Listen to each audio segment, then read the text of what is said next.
Frank Castle is gonna punish some bad boys. And maybe some girls, too.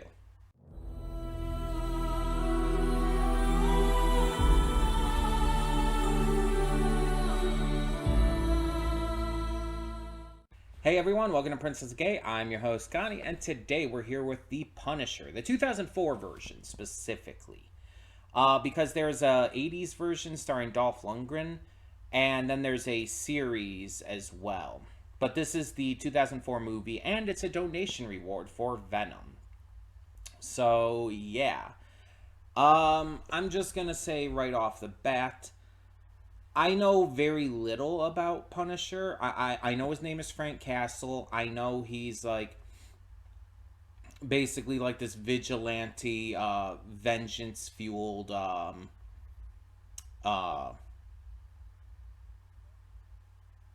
hero, anti-hero. How would you call, what would you word that? But that his entire thing is about revenge, and um he's also very much not a cop. And I emphasize this because this is a thing that's always amused me. Like I've seen this online for years and years and years, but especially since 2020. A lot of cops and cop supporters will often put Punisher stickers on their vehicles with like the blue coloring, the blue lives bullshit because, you know, racism. Um, and everyone constantly points out it's like the Punisher's not on your side here. Frank Castle is not a fan of cops. He's not like he would not be on this side in any way, shape, or form. It's like this is very much like you clearly don't understand the Punisher at all. I know like a lot of people talk about that all the time. I again see it on social media constantly since 2000 or 2020, not 2000. Wow, yeah. 24 years now, no, since 2020.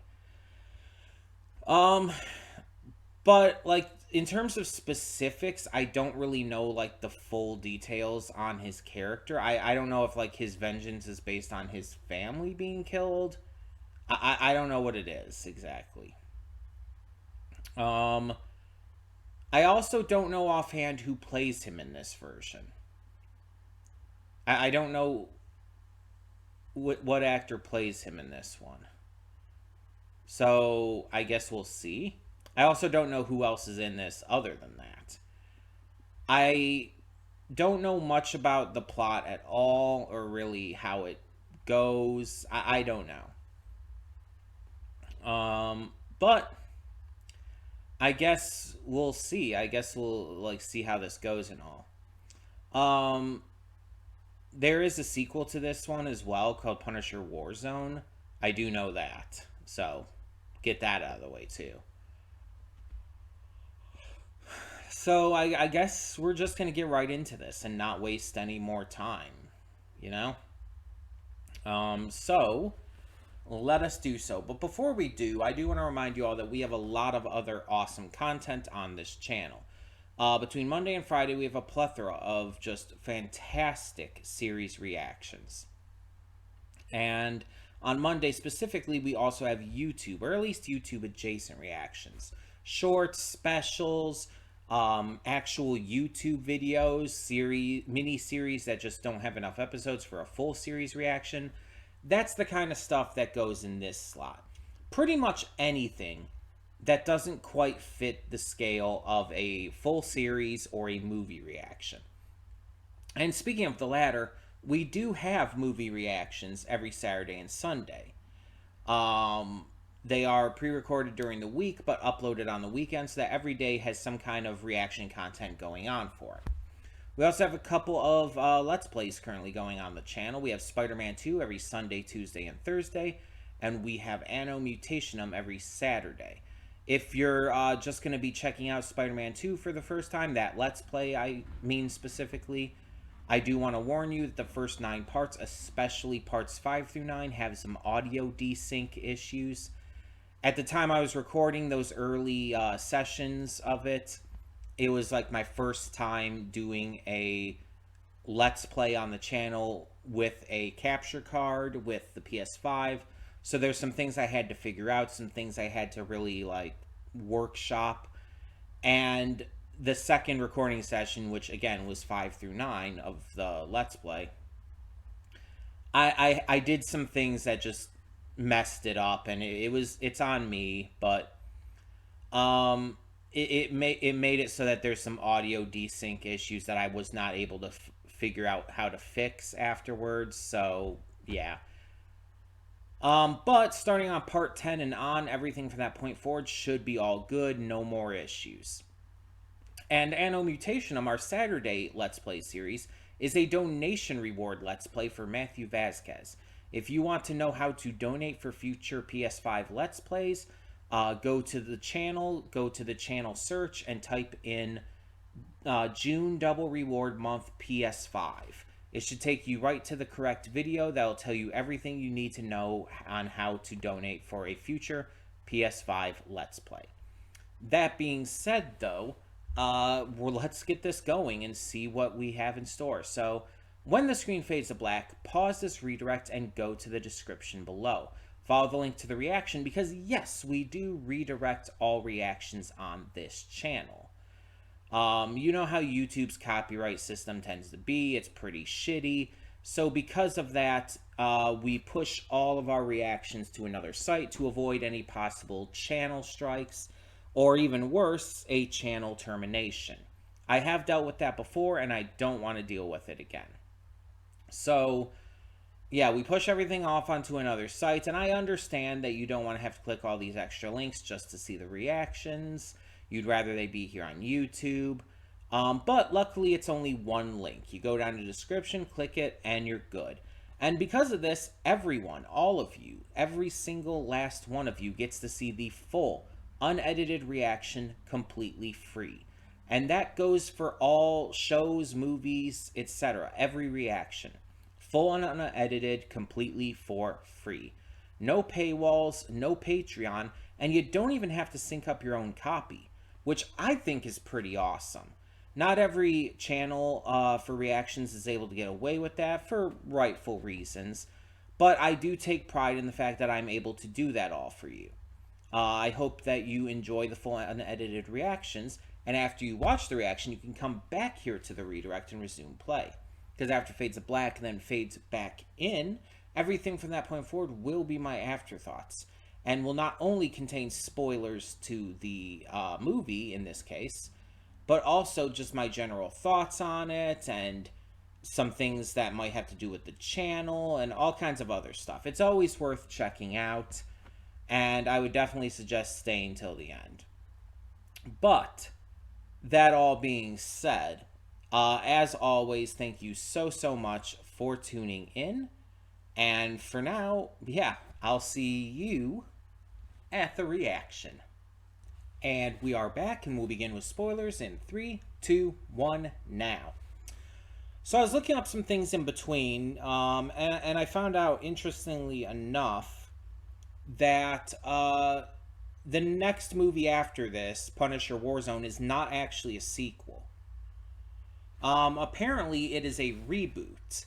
It was supposed to be a sequel, but Thomas Jane pulled out, the director ended up pulling out, and because of that, it just ended up turning into a reboot with Ray Stevenson taking on the role as Frank Castle. And then obviously we know it was rebooted again with the 2017 series.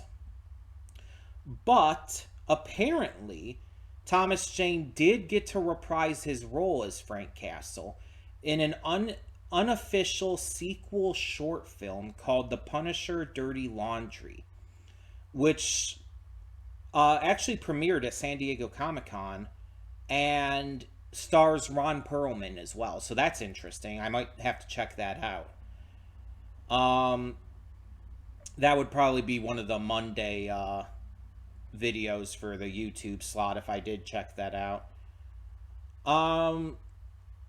And apparently Thomas Jane didn't originally want to do comic book movies, and so he didn't want to do this role.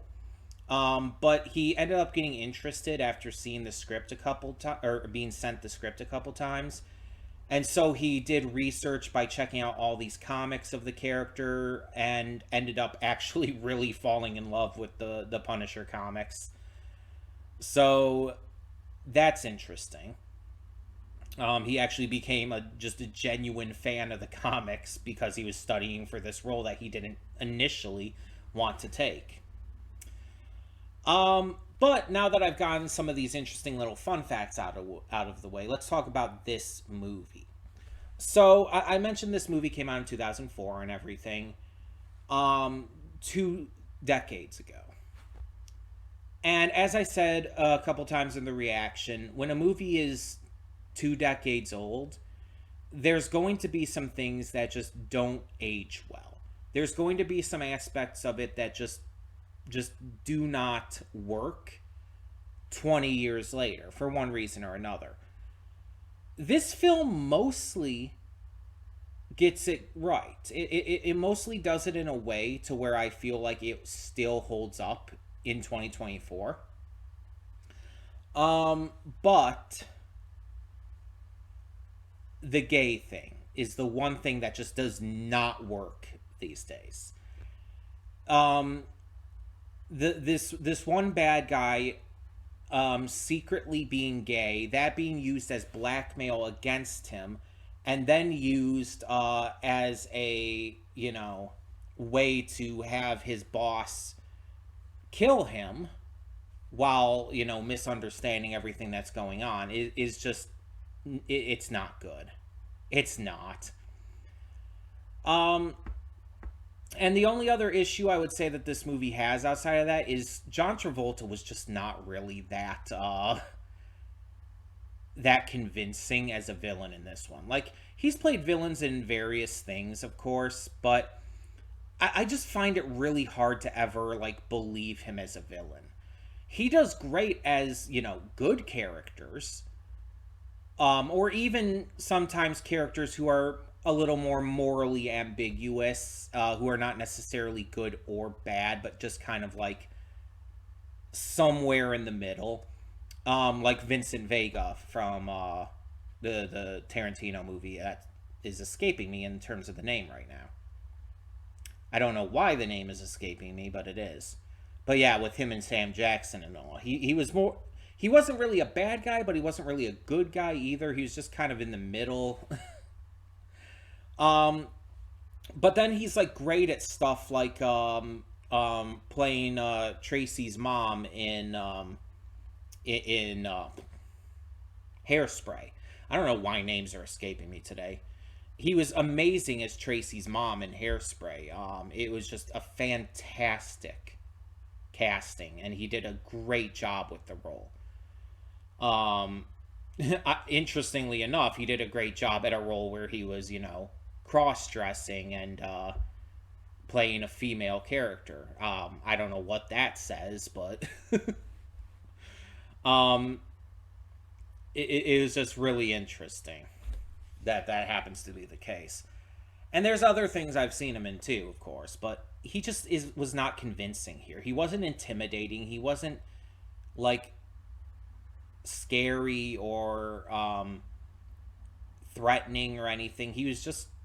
It just wasn't believable. It felt like a good guy trying to play a bad character, and it's it just felt so forced and fake. The interesting thing is John Travolta's kind of a fucked up dude. He has a lot of issues. The Scientology only being one of them. But it's just he's just not believable playing bad guys on screen, I guess.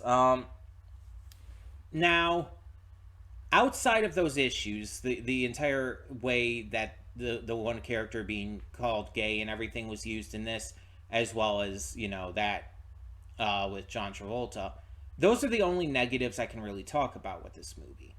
A lot, the entire rest of the movie was just really well done. And was it a little cheesy? Yeah, but it's a early 2000s, mid 2000s comic book movie. I expect it to be cheesy.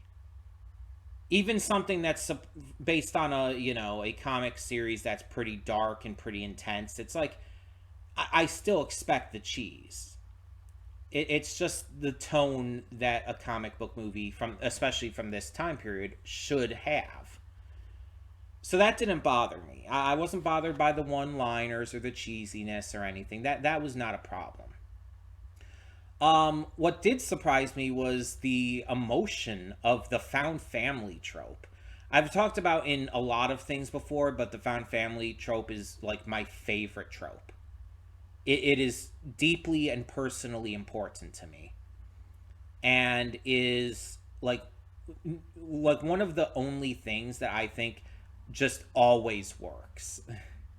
And it actually made me cry in this, with Dave being such a real one. Like, seriously, Dave is absolutely the fucking MVP of this movie. I don't know if that's a popular opinion or not, but it should be. Dave is absolutely the fucking MVP of this movie. Like, I know it was just like piercings being ripped out and stuff. It wasn't as bad as it could have been. But it was still a form of torture. It's still gonna hurt like hell.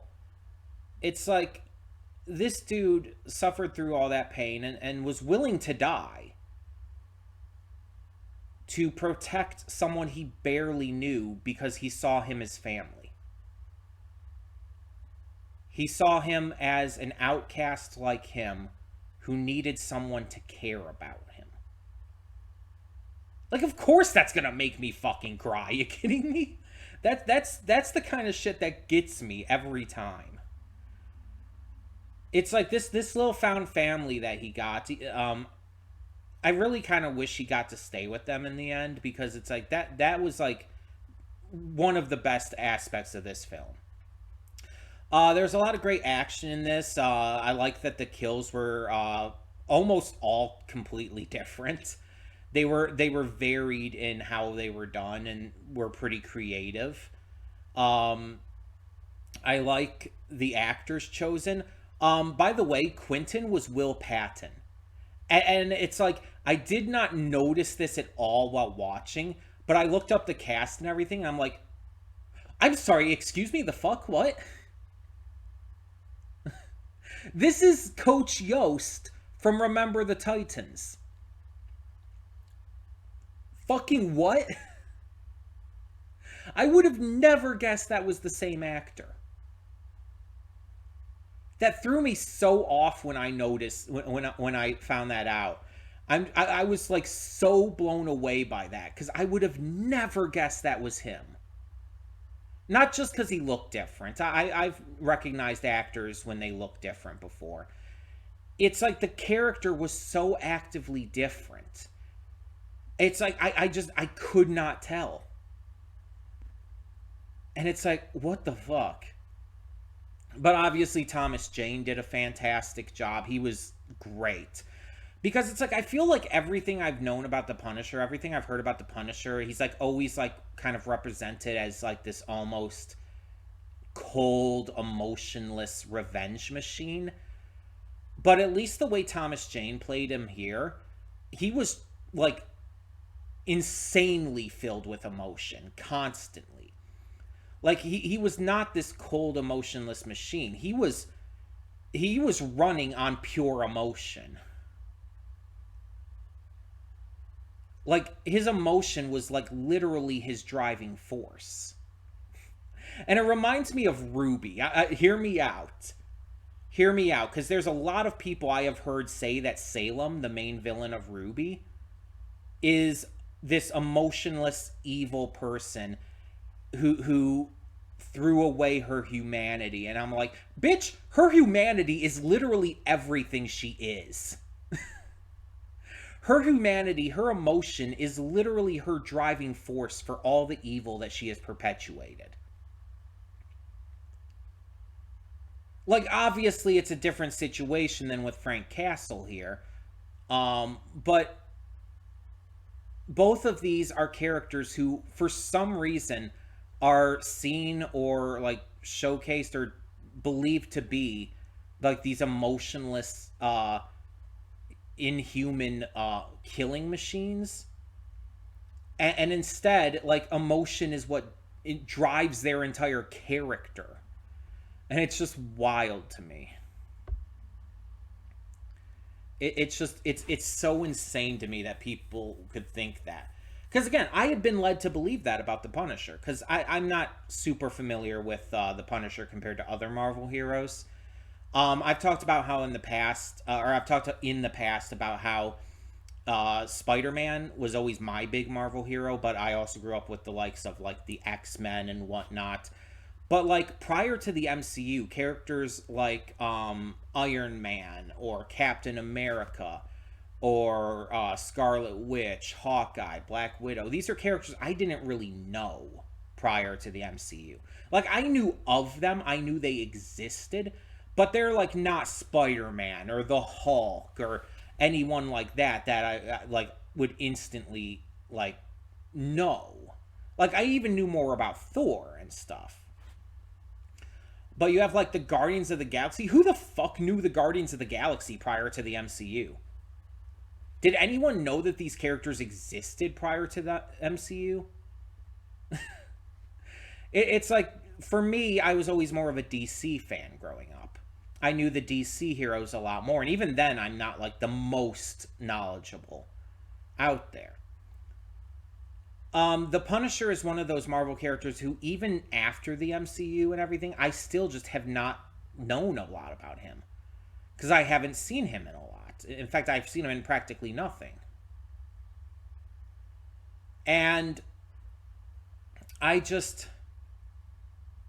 really had this kind of view of his character that was based off of like very little besides what other people have kind of said, what I've heard other people say, or how I've heard other people describe him. And maybe in other iterations he's like that. Maybe that's how Dolph Lundgren portrays him in the 80s movie. Maybe he's portrayed like that in the series. But in this movie, like, his emotion is kind of his selling point to me. It's kind of what makes him such a compelling character. Now, one thing I think that, from what I know of the character, that is extremely, extremely held back in this movie, but I don't think it hurts the movie at all. I want to make that clear. I don't think it hurts the movie. I just feel like it could have been delved into a lot more, is his hatred of the police and his reasoning for such. That's another thing I kind of looked up, and it's basically the reasons that are kind of briefly outlined here, and the kind of reasons that I talked about during the reaction. Because of his family's death and the fact that the perpetrators weren't brought to justice, he kind of gained this distrust of the police. He saw through their corruption.